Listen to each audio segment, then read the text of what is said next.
Now today we will discuss about the doctrine of colorable legislation. ठीक है, तो इसमें हमारा डिस्कशन थोड़ा फॉर्मल होगा क्योंकि ये केस लॉस के बेसिस पे बेटर समझाया जा सकता है, तो उसमें थोड़े केस लॉस के इलस्ट्रेशन आपको ज़्यादा मिलेंगे।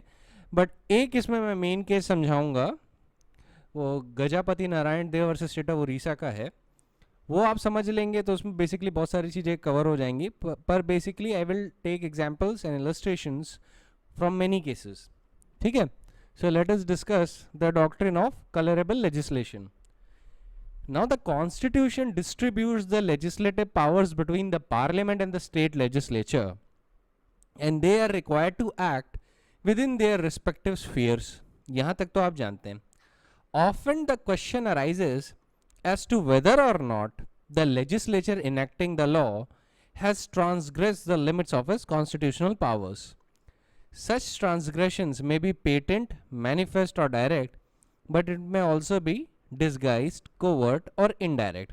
तो देखिए, कभी कभी जो ट्रांसग्रेशंस होते हैं कि एक लेजिस्लेचर अपनी पावर्स के बियॉन्ड इनैक्टमेंट कर रहा है, ये डायरेक्ट भी हो सकते हैं और इनडायरेक्ट भी हो सकते हैं. ठीक है, तो doctrine of colourable legislation is applied when the transgression is disguised, covert and indirect. The colorable legislation simply means a legislation which, while transgressing the constitutional limitation, is made to appear as if it were quite constitutional. समझ रहे हैं आप? देखिए, colorable legislation वो legislation होता है जो कोई legislature बड़ी चालाकी से enact करता है, which it does not have a competence to enact. ठीक है, वो legislative competence में नहीं आता है, पर फिर भी वो enact करता है, और इस तरीके से एनैक्ट करता है डिस्गाइज्ड मेथड से कि जैसे कि वो कॉन्स्टिट्यूशनल है.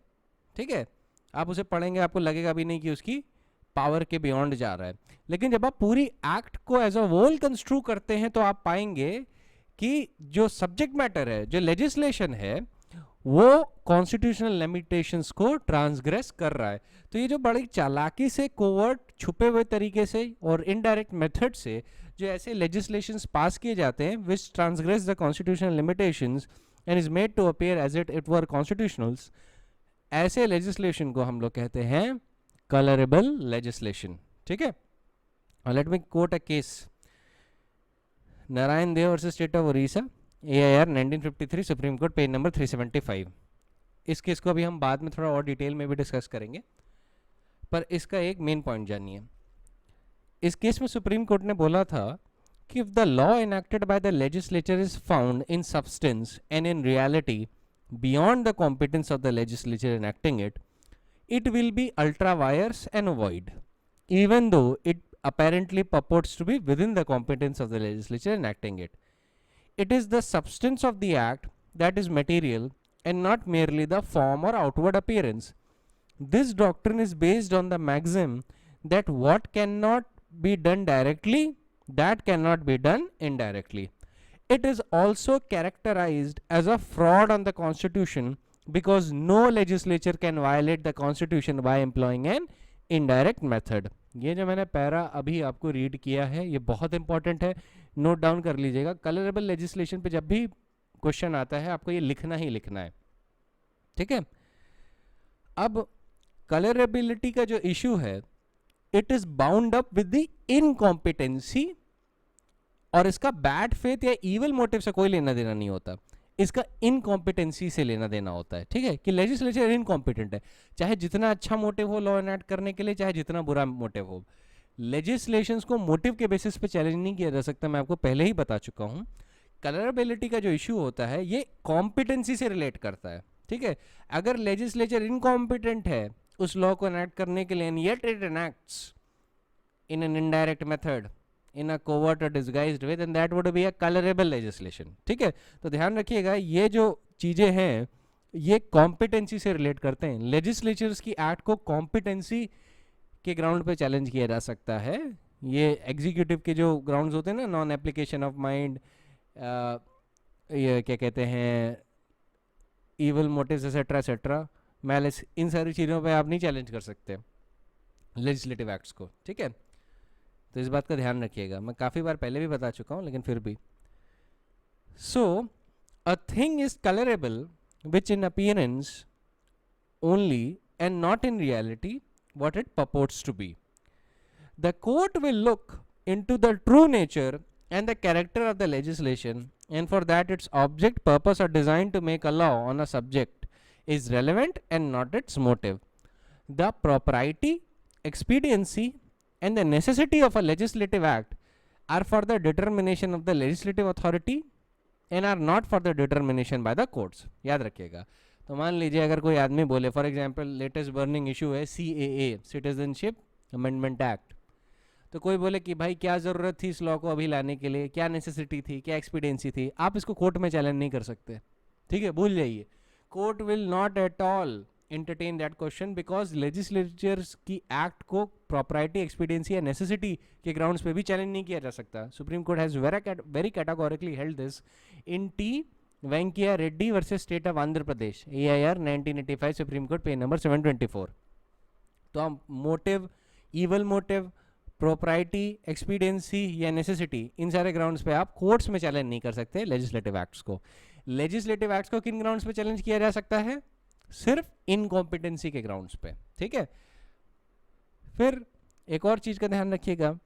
It is not too often that a law is declared bad on the ground of colourable legislation. Further, if a statute is found to be invalid on the ground of legislative incompetence, it does not permanently inhibit the legislature from reenacting the same if the power to do so is properly traced and established. In such a situation, it cannot be said that the subsequent legislation is merely a colorable legislation or a camouflage to reenact the invalidated previous legislation. The case in point जो आपको थोड़ा इसको समझाएगा वो है state of Bihar versus Kameshwar Singh, AIR 1952, Supreme Court, page number 252. Now in this case, the court held that the Bihar Land Reform Act 1950 apparently purported to lay down a rule for determination of compensation, but in reality it did not lay down such rule and indirectly sought to deprive the petitioner of his property without any compensation, and hence it was a colorable legislation and invalid. In this case, a state law dealing with the abolition of landlord system provided for payment of compensation on the basis of income accruing to the landlord by the way of rent. Arrears of rent due to landlord prior to the date of acquisition were to vest in state, and half of these arrears were to be given to the landlord as compensation. The entry 42 list 3, which provides for principles on which the compensation of the for the property acquired or requisition for the purpose of union or state or for public purposes to be determined, was modified as taking of the whole and returning half, meaning nothing more or less than taking half without any return. It was held that it is a naked confiscation, and no matter in whatever specious form it may be clothed or disguised. The impugned provision therefore in reality does not lay down any principle for determining compensation to be paid for acquiring the arrears of rent. ठीक है, ये एक example था colourable legislation का. अब मान लीजिए ये पाया जाए कि लेट अस सपोज लेजिस्लेचर के पास पावर थी इनैक्ट करने की, लेकिन उसने जो इनैक्टमेंट की है उसने अपनी लिमिट्स को थोड़ा बहुत ट्रांसग्रेस कर लिया है. ठीक है, उस इनैक्टमेंट के अंदर कुछ ऐसी चीजें हैं जो कॉम्पिटेंसी को एक्सीड कर रही हैं. ठीक है, तो कोर्ट क्या करेगा, डॉक्ट्रिन ऑफ सिवरेबिलिटी अप्लाई करेगा. तो अगर वो उन पोर्शंस को सिवर कर सकता है तो उनको सिवर कर देगा और बाकी की जो एक्ट है उसको अपहेल्ड करेगा. ठीक है, अब एक और चीज का ध्यान रखिए कि लेट अस सपोज बाद में पाया गया कि there was some requirement of sanction. ठीक है, जो लेजिस्लेचर को चाहिए थी for the let us suppose president की असेंट चाहिए थी, उसकी वजह से वो state law without his assent could not operate. अब मान लीजिए बाद में असेंट मिल गई तो लॉ वुड बी वैलिड. देखिए मेन चीज क्या होती है ना, कॉम्पिटेंसी होनी चाहिए. अगर कोई चीज कॉम्पिटेंसी को में जाके ट्रेस होती है, if something can be traced to the competency of the legislature, then reenactment or revival of the statute is not prohibited as the case may be. ठीक है, मैं आपको वैलिडेशन एक्ट का प्रिंसिपल पहले ही समझा चुका हूँ. I think the first principle that I have explained is of the validation act, जो plenary powers of the legislature समझा रहा था. तो अगर ये पाया जाता है कि something is with in the domain of the legislature, ठीक है, और समथिंग और the other is being enacted in such a way that renders the legislation invalid, then a validation act, if within the competence of the legislature, which removes the defect pointed out by the court, would be valid and it would not amount to colorable legislation, provided it can be traced to the competency. याद रखिएगा, colorability का जो principle है, it is bound up and mixed with the issue of incompetency. legislature को incompetent होना चाहिए ऐसा law enact करने के लिए. अगर वो इनकॉम्पिटेंट है तो लेजिस्लेशन वुड बी कलरेबल. अगर वो कॉम्पिटेंट है और कुछ टेंट या डिफेक्ट अटैच्ड है तो कलरेबल लेजिस्लेशन की सिचुएशन नहीं आती. याद रखिएगा, कलरेबल लेजिस्लेशन में जो कलरेबिलिटी का पॉइंट है, it is bound up with the issue of incompetency. ठीक है, अगर legislature is incompetent to enact that law, तो फिर याद रखिएगा, अगर वो कोवर्ट या इनडायरेक्ट वे में लॉ को एनैक्ट करता है जो जिसको एनैक्ट करने के लिए वो इनकॉम्पिटेंट है, तो होगा ये, कोर्ट उसको कलरेबल लेजिस्लेशन करार देके स्ट्रक डाउन कर देगा सीधे. ठीक है, अब हम नेक्स्ट केस पे आते हैं. नेक्स्ट केस है हमारा KT Moopil Nair versus state of Kerala, AIR 1961, supreme court, page number 252. In this case, the Travancore Cochin Land Tax Act was held to be invalid on the ground that the act apparently purported to be a taxing act, but in reality it was not so, but it was confiscatory in nature. In this case, the legislation was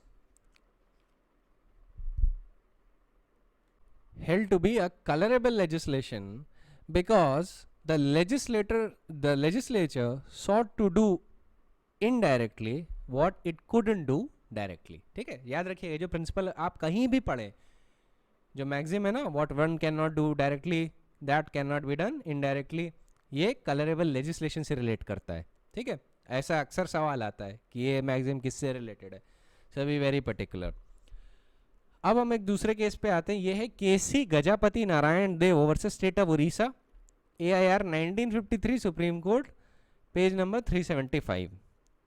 ना in this case जो अपेलेंट्स थे, जो कि गजापति नारायण देव हैं, उनका main contention related to the validity of Orissa agricultural income tax amendment act 1950. Now this act, it is said, is not a bona fide taxation statute, but it is a colorable piece of legislation, and the real object of the legislation is to reduce by artificial means the net income of intermediaries so that the compensation payable to them in respect to the properties compulsorily acquired might be kept down to as low figure as possible. The contention really is that though apparently it purported to be a taxing statute coming under entry 46 of the list 2, really in substance it is not so. It was introduced under the guise of taxing statute with a view to accomplish an ulterior purpose, namely to inflate the deductions for the purpose of valuing an estate so that the compensation payable in respect of it might be as small as possible. Now Supreme Court in this case observed, इन्होंने पहले law बताया कि ये colourable legislation का law होता क्या है. ठीक है, इसमें मेन जो पॉइंट्स हैं वो 8 पॉइंट है. सुप्रीम कोर्ट ने बताया कि it may be made clear at the outset that the doctrine of colorable legislation does not involve any question of bona fide or mala fide on the part of legislature. The whole doctrine resolves itself into a question of competency of a particular legislature to enact a particular law. If the legislature is competent to pass a particular law, the motives which impelled it to act are really irrelevant. On the other hand, if the legislature lacks competency, the question of motive does not arise at all. Whether a statute is constitutional or not is always a question of power. ठीक है, Secondly, a distinction, however, exists between a legislature which is legally omnipotent, like the British Parliament, and the laws promulgated by it could not be challenged on the ground of incompetency, and a legislature which enjoys only a limited or qualified jurisdiction, such as under our constitution. If the constitution of a state distributes the legislative power amongst different bodies, which have to act within their respective spheres marked out by specific legislative entries, or if there are limitations on the specific legislative authority in the shape of fundamental rights, the questions do arise as to whether the legislature in particular case has or has not, in respect to the subject matter of the statute or in the method of enacting it, transgressed the limits of constitutional powers. Third point, it was held that such transgression may be patent, manifest, or direct, but it may also be disguised, covert, and indirect, and it is to say the latter class of cases that the expression colorable legislation has been applied. The idea conveyed by the expression is that although apparently a legislature in passing a statute purported to act within the limits of its powers, yet in substance and in reality it transgressed these powers, the transgression being veiled by what appears on the proper examination to be a mere pretense or disguise. Where the law-making authority is of a limited or qualified character, it may be necessary to examine with some strictness the substance of the legislation for the purpose of determining what is the legislature is really doing in reality. Fourth point, in other words, it is the substance of the act that is material and not merely the form or outward appearance. And if the subject matter and the substance is something which is beyond the powers of that legislature to legislate upon, the form in which the law is clothed would not save it from condemnation. The legislature cannot violate the constitutional prohibitions by employing indirect method. In cases like these, the inquiry must always be as to the true nature and the character of the challenged legislation, and it is the result of such investigation and not the form alone that will determine as to whether or not it relates to a subject which is within the power of the legislative authority. Fifth point, for the purpose of this investigation, the court could certainly examine the effect of the legislation and take into consideration its object, purpose, or design. But these are only relevant for the purpose of ascertaining the true character and the substance of the enactment and the class of subjects of the legislation to which it really belongs, and not for the finding out the motives which induce the legislature to exercise its powers. It is said by Lefroy in its well-known work on Canadian Constitution that even if the legislature avows on the face of an act that it intends thereby to legislate in reference to a subject over which it has no jurisdiction, yet if the enacting clause of the act brings the legislation within its powers, the act cannot be considered as ultra vires. Sixth point, the Orissa Agricultural Income Tax Act is certainly a legislation on taxing of agricultural income as described by entry 46 of list 2. The state legislature has undoubted competency to legislate on agricultural income tax, and the substance of the amended legislation is that it purports to increase the existing rates of agricultural income tax. This may be unjust or inequitable, but that does not affect the competency of the legislature. It cannot be said that the legislation purported to be based on something which was unrelated to facts and did not exist at all. Both in the form and substance, the act was agricultural income tax legislation, and the agricultural income tax is certainly a relevant item of deduction in the computation of net income of the estate and is not related to it. Seventhly, under entry 42 of the list 3, which is the mere head of the legislative power, the legislature can adopt any principle of compensation in respect to the properties compulsorily acquired.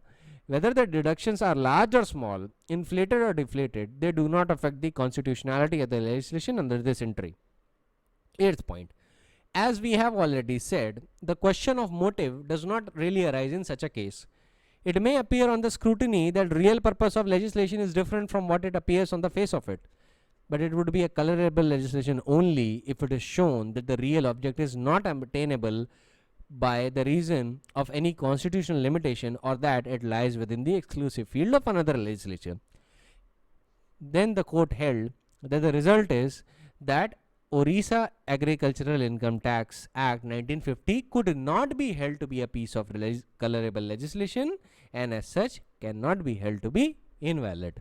ठीक है, तो ये case law बहुत important है क्योंकि इसने बड़ा ही ससेंटली आपका जो पॉइंट है वो भी कवर कर दिए हैं, कोई कंफ्यूजन भी नहीं है और it is mostly straight forward है कि नहीं. So let us move on, और भी केस लॉज देखते हैं. ये केस लॉ मेन था. ठीक है, अगर आपको कोई केस लॉ कोट करना हो तो इसको कोट करिएगा और साथ ही साथ चाहे तो इसके बाद state of Bihar versus Kameshwar Singh को भी कोट कर सकते हैं, पर ये कोट करना ज़्यादा ज़रूरी है क्योंकि जब पॉइंट सारे एक ही जगह आपको मिल रहे हैं तो आप क्यों इधर उधर जाएंगे. We come to the next case, state of Madhya Pradesh versus Mahalakshmi fabric mills limited, AIR 1995, Supreme Court, page number 2213. Now the central government was vested with the power under section 9 of the Mines and Minerals Regulation and Development Act 1957 to increase the rates of royalty to any higher amount once during every 3 years. In 1982, several coal producing states imposed coal development cess and started receiving revenue for affecting development of their mining areas. However, the cess was held to be invalid and beyond the legislative competence of the state legislatures. The state concerned approached the central government. The parliament passed the cess and other taxes on minerals validating ordinance 1992 for validating the cess paid by coal consumers. Subsequently, a notification was issued by the central government increasing the royalty from 400% to 2000%. It was contended that the notification was a colorable device and it was issued not for the development of minerals but for collateral purpose of compensating the state governments. The Supreme Court upheld the validity of the notification and held that it could not be said to be a colorable device. The minerals belong to the states, and if the central government had taken into consideration the fact that the state revenues were required to be recompensated on account of loss suffered by them in their abortive effort to escalate the royalty, it could not be considered to be irrelevant consideration. Then we come to the next case. This is SS Bola versus BD Sardana, AIR 1997, Supreme Court, page number 3127. Now, Supreme Court in this case held that colorable legislation is one where the legislature has no power to legislate on an item either because of its non-inclusion in the list in the 7th schedule or on account of limits in the view of fundamental rights or any other constitutional power or in violation of the principle of basic structure of the Constitution. If on an examination of an act, the court finds that the legislature has travelled beyond its power or competence or transgressed the limits imposed by the Constitution itself, such enactment would be called colorable legislation. In other words, it has a reference to the legislative incompetence and not the power of the legislature as such. If the legislature enacts the law in the pretext of exercise of legislative power, though actually it does not possess such power, the legislation to that extent is void or becomes voidable on declaration to that effect by the constitutional courts. It would therefore be said that the legislature enacts the law in purported colorable exercise of that power, and it has to be a coverted effort, मतलब indirectly enactment है, मतलब legislature ऐसा दिखा रहे जैसे उसकी competence में है पर actually में उसकी competence में नहीं है, तो क्या होगा, वो colorable legislation होगा. और issue किसके साथ जुड़ा हुआ है, इनकॉम्पिटेंसी के साथ जुड़ा हुआ है. ठीक है, legislature has to be incompetent. अगर वो इनकॉम्पिटेंट है तो वो इनैक्ट नहीं कर सकता. और कोर्ट ने इस केस में बता भी दिया क्या क्या कहाँ लिमिटेशन है. जैसे कि मान लीजिए एक आइटम है वो 7 शेड्यूल में नहीं है, उनकी लिस्ट में नहीं फॉल करता, या वो जो डोमेन है दूसरे लेजिस्लेचर का डोमेन है, या इनैक्टमेंट जो है वो कॉन्स्टिट्यूशनल पावर एक्सीड कर दिए due to some constitutional prohibition, या फंडामेंटल राइट के वायलेशन में इनैक्टमेंट हो गया, या बेसिक स्ट्रक्चर के वायलेशन में इनैक्टमेंट हो गया. तो ये जो सारी चीज़ें हैं ना, इन सारी चीज़ों को लेके क्या होगा, इन सारी चीज़ों को लेके अगर legislature tries to enact a law covertly, मतलब इनडायरेक्ट तरीके से छुपा के, तो ऐसी सिचुएशन में क्या होगा, that would be a colourable legislation. ठीक है, because the legislature is incompetent. याद रखिएगा, good or bad motive is irrelevant. अगर पावर है लेजिस्लेचर के पास, then the legislature can enact a law. ठीक है, फिर we come to the next case, and that is the last case on this topic. Then we will move on to the topic of residuary powers under Article 248. Now this case is Naga People's Movement for Human Rights versus Union of India, AIR 1998, Supreme Court, page number 431.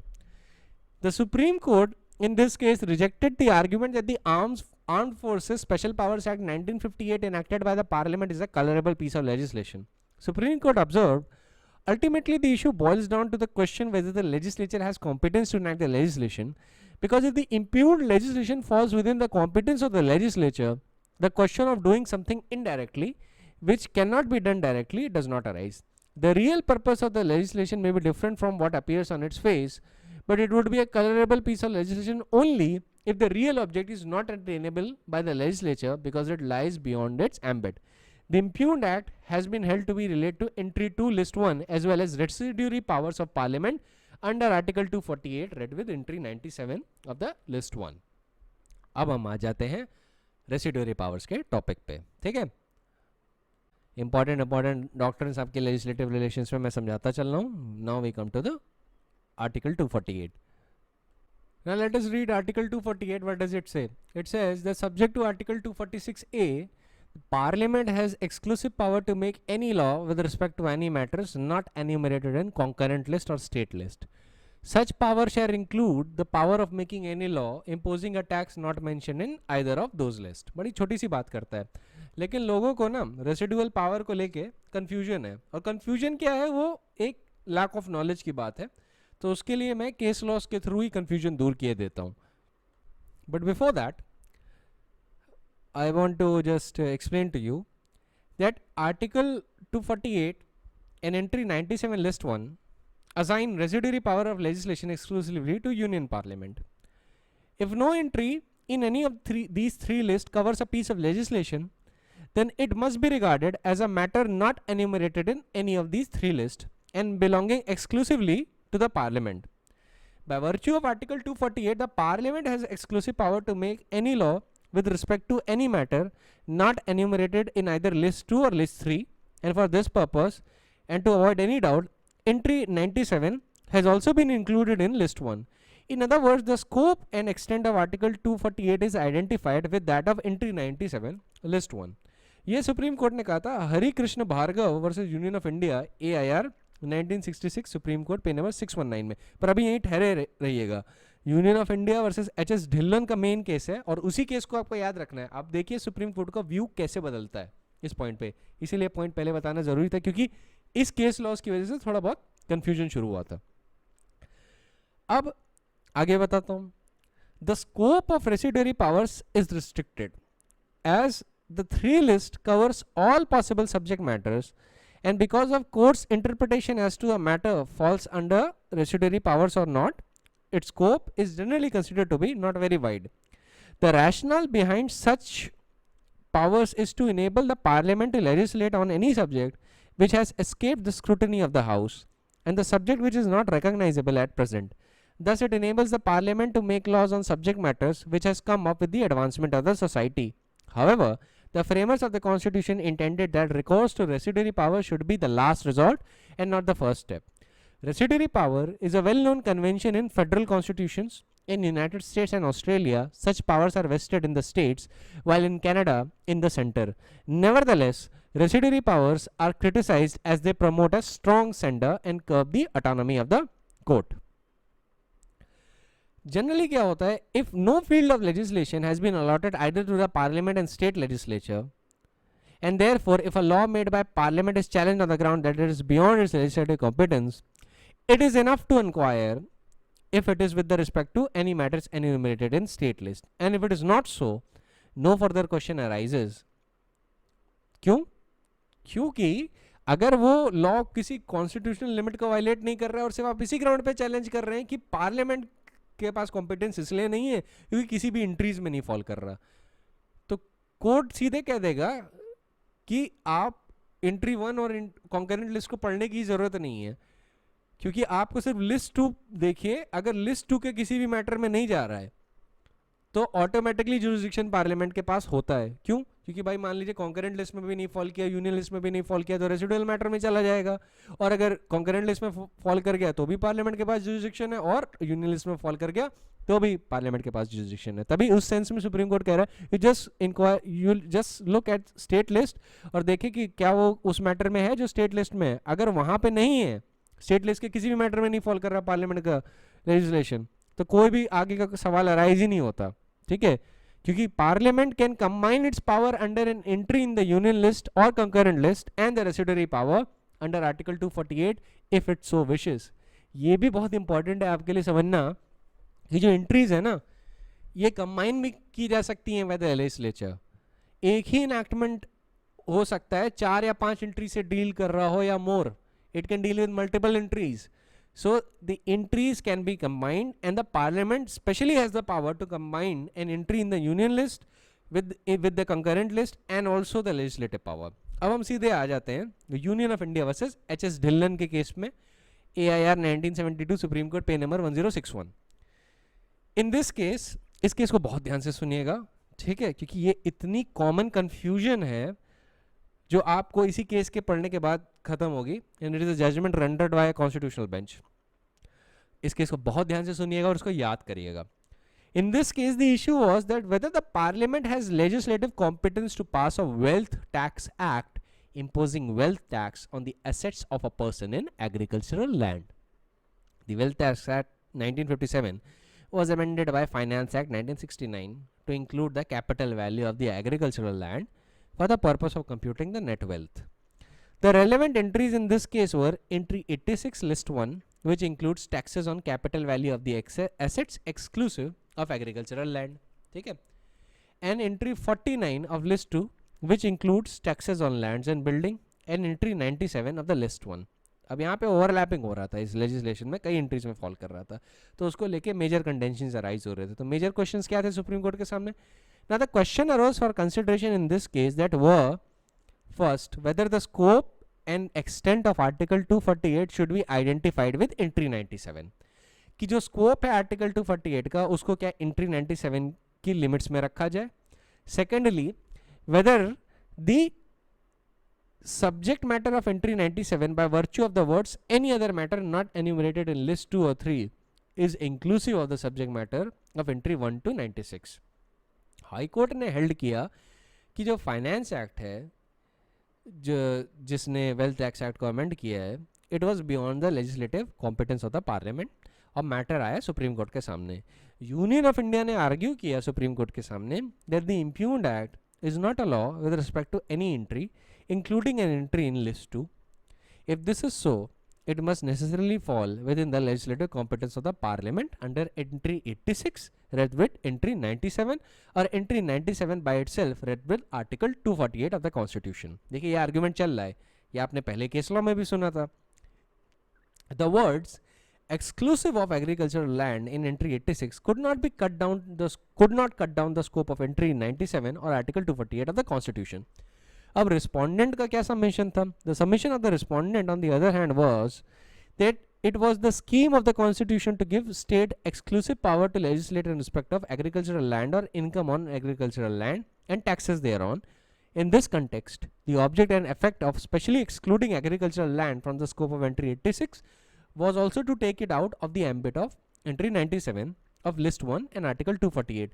The High Court was wrong in holding that the impugned act was not a law in respect of entry 49 list 2. Supreme Court observed that article 246 read with 3 list confers positive powers on the parliament and state legislatures as demarcated in the 3 list. But the matters enumerated in the 3 list do not by themselves enable the parliament or state legislature to make laws. ये मैं आपको बार-बार बता चुका हूँ.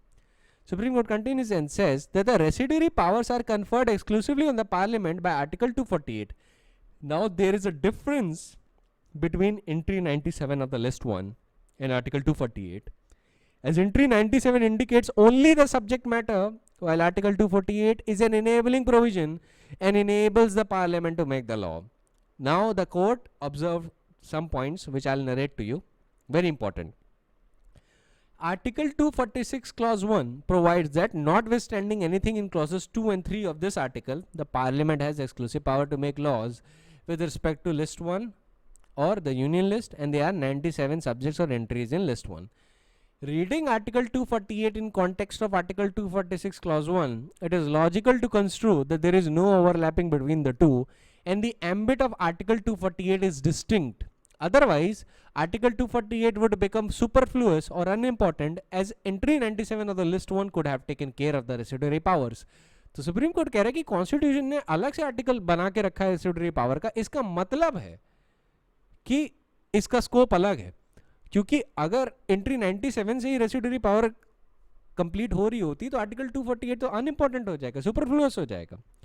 Second point that the supreme court held was that the fallacy or mistake lies, very important, ध्यान से सुनिएगा, the fallacy or mistake lies in reading entry 97 list 1 along with article 248 and not with article 246 clause 1. Parliament is empowered to make a law with respect to the matters in entry 97 by the virtue of article 246 clause 1 and not article 248. very very important. अक्सर linkage के time पे आप जरूर बता सकते हैं कि article 246, article 248 और जो लिस्ट है, यूनियन लिस्ट है, उसकी एंट्री 97 ऑल फॉर्म्स एक चेन बनाते हैं, ठीक है, ये फॉर्म अ चेन. लेकिन यहाँ पे सुप्रीम कोर्ट एक बहुत लैंडमार्क ऑब्जर्वेशन कर रहा है. It is very important for you to understand that the fallacy or mistake lies in reading entry 97 list 1 along with article 48 and not with article 246 clause 1. Parliament is empowered to make law with respect to the matters in entry 97 by the virtue of article 246 clause 1 and not article 248. Third observation that the Supreme Court held in this case was that entry 97 is amongst the 97 entries enumerated in the list 1 and should be treated like any other entry in the list 1. It is therefore should not be construed to mean that a topic mentioned by the way of exclusion of topics mentioned in entries 1 to 96. The words any other matter in entry 97 really refers to the matters contained in each of the entries of 1 to 96. इसका मतलब है matters not enumerated in 1 to 96. Such words have to be used because entry 97 follows entries 1 to 96. Fourth point that the Supreme Court held in this case was that Article 248 should include within its powers only those matters which are not enumerated in any of the three lists, and thus residuary power cannot include power exclusively given to the Parliament under Article 246(1) read with list 1. I'll reiterate again, ध्यान से सुनिएगा. Article 248 should include within its powers only those matters which are not enumerated in any of the three lists. Three list में कोई भी matter नहीं बताया गया है, वहां पे आर्टिकल 248 स्टेप इन करता है, ठीक है. Thus, the residuary power cannot include power exclusively given to the Parliament under Article 246 clause 1. Supreme court कह रहा है कि you have to read union list, मतलब सारी जितनी भी लिस्ट हैं, you have to read it with Article 246.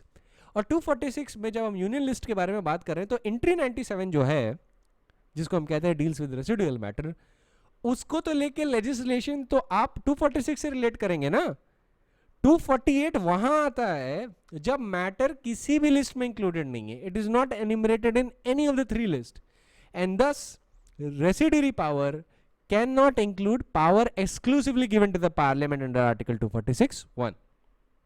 Fifth point was there is no prohibition for enacting in a single statute matters which calls for the exercise of two or more entries, assuming the wealth tax is a legislation under entry 86 list 1, and there is nothing in the constitution to prevent the parliament from combining its powers under entry 86 with the powers under entry 97. Thus the impugned act is valid. ठीक है. अब exam में कैसे लिखना है, simplicity की सेक के लिए, सिंप्लिसिटी की सेक के लिए वहाँ पे आपको क्या कहते हैं, कॉन्स्टिट्यूशनल लॉ में पीएचडी तो नहीं चाहिए, लेकिन in order to be better than the rest you have to write, whenever you are writing about the residual powers you have to write and mention article 248, article 248 नहीं, article 248 से नहीं शुरू करेंगे, article 246 read with union list entry 97 read with article 248, ठीक है. फिर आप वहाँ पे ये जजमेंट का ऑब्जर्वेशन जरूर बताएंगे कि आप इसका स्कोप क्या है. रेसिडुअल पावर पे जब भी आप बात कर रहे हैं you have to mention this case law, it's very very important, ठीक है. अब आर्टिकल 249 इतना इंपॉर्टेंट नहीं है केस लॉस के पॉइंट से, मतलब इंपॉर्टेंट तो इस सेंस में है कि आपको इस आर्टिकल का ध्यान रखना है, ठीक है। You have to remember this article, ये एग्जाम में पूछे जाते हैं पर आर्टिकल लेवल पे ही। Article itself would be asked from you, आपसे कोई इस पे कोई केस लॉ है नहीं है सच लैंडमार्क जो आपसे पूछा जाएगा।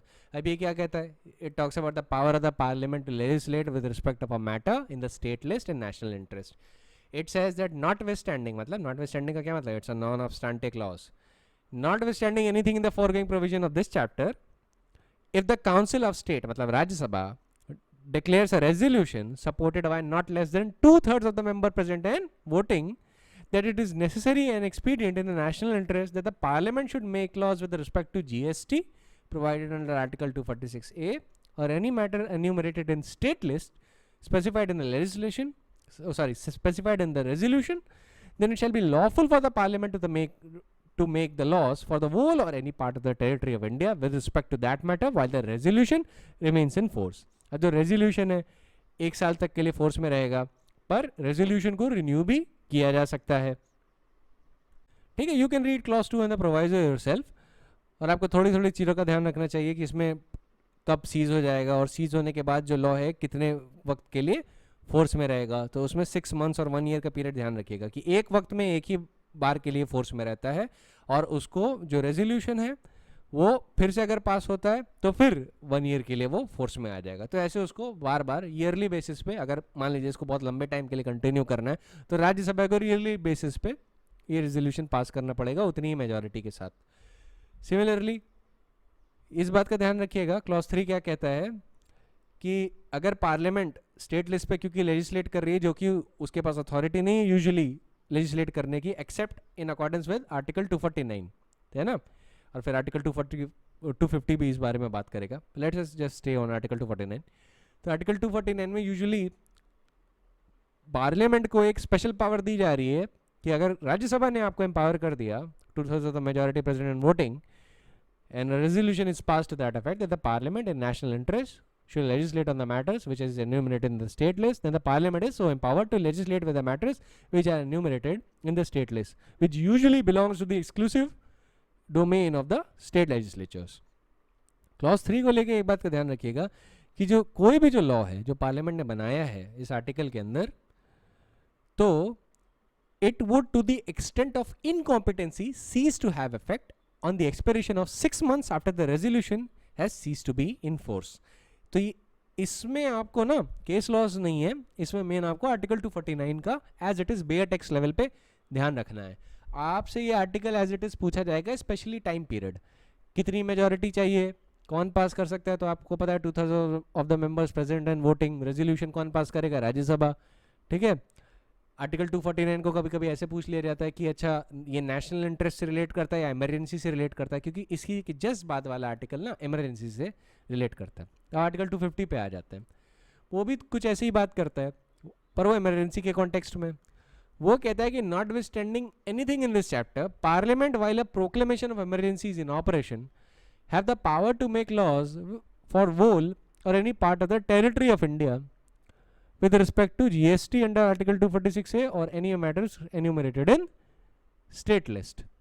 अब फिर इसमें लिखा है a law made by parliament which parliament would not but for issue of proclamation of emergency be competent to make shall to the extent of incompetency cease to have effect on the expiration of period of 6 months after the proclamation has ceased to operate।